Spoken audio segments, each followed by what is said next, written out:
Assalamualaikum warahmatullahi wabarakatuh. Perkenalkan, kami dari kelompok 5 yang beranggotakan Giovanni Dwi Farendra, Juliana Ekas Putri Surani, Novi, Muhammad Abdullah Nurkodin, Asep Adi Farikin, dan Hamdan Heru Nasruddin akan membacakan tentang presentasi load balancing. Kompetensi dasar: A. Pengantar, B. Load balancing, C. Konfigurasi load balancing, dan D. Permasalahan pada load balancing. A. Pengantar. Load balancing merupakan fitur jaringan penting yang dilakukan oleh beberapa perangkat keras, khusus sebagai Application Delivery Control atau ADC.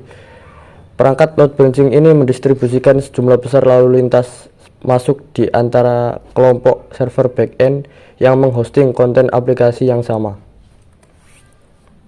B. Load balancing. Load balancing adalah teknik untuk mendistribusikan beban trafik pada dua atau lebih jalur koneksi secara seimbang agar trafik dapat berjalan optimal, memaksimalkan throughput, memperkecil waktu tangkap, dan menghindar overload pada salah satu jalur koneksi. Load balancing digunakan pada saat sebuah server telah memiliki jumlah user yang melebihi maksimal kapasitasnya. 1. Prinsip dan cara kerja load balancing. Beberapa alasan mengapa menggunakan load balancing untuk website atau aplikasi berbasis web lainnya adalah sebagai berikut. A. Waktu respon. Salah satu manfaat terbesar adalah untuk meningkatkan kecepatan akses website saat dibuka. B. Redundasi. Dengan load balancing akan mewarisi sedikit redundasi. Load balancing. Perangkat load balancing menggunakan beberapa peralatan yang sama untuk menjalankan tugas yang sama. Hal ini memungkinkan pekerjaan dilakukan dengan lebih cepat dibandingkan apabila dikerjakan oleh hanya satu peralatan, dan cepat meringankan beban kerja peralatan serta mempercepat waktu respons. 2. Algoritma load balancing. A. Round robin. Algoritma round robin merupakan algoritma yang paling sederhana dan banyak digunakan oleh perangkat load balancing. B. Rasio. Rasio merupakan sebuah parameter atau diberikan untuk setiap server yang akan dimasukkan ke dalam sistem load balancing. C. Fastest. Algoritma ini merupakan pembagian beban dengan mengutamakan server-server yang memiliki respon paling cepat. D. Least connection. Algoritma least connection akan melakukan pembagian beban berdasarkan banyaknya koneksi yang sedang dilayani oleh sebuah server. 3. Fitur load balancing. Beberapa fitur yang ada pada baik load balancer hardware maupun load balancer software, yaitu sebagai berikut. A. Asymmetric load. B. Aktivitas berdasarkan prioritas. C. Proteksi dari serangan DDoS. Kompresi HTTP. E. TCP buffering. F. HTTP caching. G. Content filtering. H. HTTP security. I. Priority queuing. D. Spam filtering. 4. Tipe load balancing. Dalam dunia load balancing ada dua pilihan untuk dipertimbangkan ketika merancang solusi load balancing. Pilihan solusinya adalah menggunakan software load balancing atau hardware load balancing. Setiap pilihan memiliki persyaratan, kelebihan, dan kelemahan tersendiri. Terserah kita untuk mengevaluasi kebutuhan bisnis kita, konfigurasi, dan jalur pertumbuhan sehingga kita dapat mengidentifikasi solusi optimal untuk memenuhi kebutuhan. Dari tipenya, load balancing dapat dibedakan menjadi dua tipe, seperti berikut. A. Software load balancing. Tempat load balancing berjalan di sebuah PC server, dan aplikasi load balancing diinstal dan perlu dikonfigurasi sebelum dapat berfungsi. B. Hardware load balancing. Tempat load balancing berjalan di sebuah device atau alat yang sudah disiapkan dari pabrik dan siap digunakan. 5. Proxy. Ketersediaan proxy (HA proxy). High Availability Proxy adalah perangkat lunak open source populer TCP atau HTTP, load balancer, dan solusi proxy yang dapat dijalankan di Linux, Solaris, dan FreeBSD. High Availability Proxy digunakan di banyak lingkungan profil tinggi seperti GitHub, Imgur, Instagram, dan Twitter.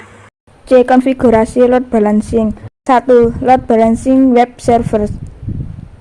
Sebagai contoh konfigurasi load balancing ini, kita akan menggunakan dengan Nginx server dengan inisialisasi server sebagai berikut.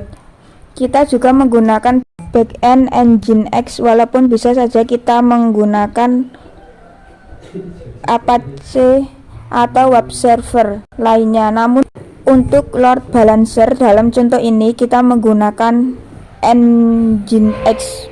2. Load balancing koneksi internet. Load balancing koneksi internet yang akan dibahas adalah menggunakan mikrotik. Mikrotik adalah sebuah alat yang sangat bermanfaat sebagai sebuah router dalam seharinya. Seorang admin, salah satunya adalah mikrotik load balancing 2 ISP. Dalam contoh ini diilustrasikan kebutuhan akses internet sebuah kampus atau kantor menggunakan 2 buah ISP dan koneksi LAN menggunakan IP privat serta sebuah PC router dengan 3 interface menggunakan mikrotik OS versi 5.18 ditambah dengan sebuah switch untuk pemecah akses ke klien atau workstation. D. Permasalahan pada load balancing. Langkah pertama yang harus dilakukan untuk mengatasi permasalahan pada load balancing adalah dengan memahami cara kerja terlebih dahulu. Setelah itu kita akan mengetahui jika terjadi sesuatu yang tidak normal pada proses load balancing. Berikut ini adalah beberapa permasalahan umum yang terjadi pada load balancing, mulai dari gejala, penyebab, dan perbaikan. 1. Target terdaftar tidak dalam layanan. Pertama, verifikasi bahwa instance gagal dalam health check dan kemudian periksa hal-hal berikut. 1. Grup keamanan tidak mengizinkan lalu lintas. B. Jaringan akses control list ACL tidak mengizinkan lalu lintas. C. Tidak ada jalur ping. D. Connection timeout. E.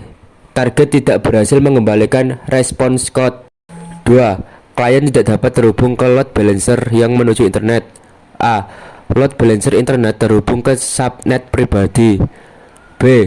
Grup keamanan atau jaringan ACL tidak mengizinkan lalu lintas. 3. Load balancer mengirim permintaan ke target yang tidak sehat. Jika ada setidaknya satu target terdaftar yang sehat untuk load balancer, kita root load balancer hanya meminta target terdaftar yang sehat. Jika hanya ada target terdaftar yang tidak sehat, permintaan root load balancer ke semua target terdaftar. 4. Load balancer menghasilkan kesalahan HTTP. A. HTTP 400 permintaan buruk. B. HTTP 403 forbidden. C. HTTP 460 load balancer menerima permintaan dari klien, tetapi klien menutup sambungan dengan load balancing sebelum periode waktu habis, waktu tidak aktif berlalu. D. HTTP 463 load balancer menerima header permintaan X forwards for dengan lebih dari 30 alamat IP. E. HTTP 502 gateway buruk. F. HTTP 503 layanan tidak tersedia.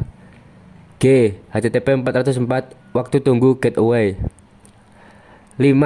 Target menghasilkan kesalahan HTTP. Load balancer meneruskan tanggapan HTTP yang valid dari target ke klien, termasuk kesalahan HTTP. Kesalahan HTTP yang dihasilkan oleh target dicatat dalam metrik HTTP code underscore target underscore 400xx con HTTP codes target underscore 5xx underscore cons.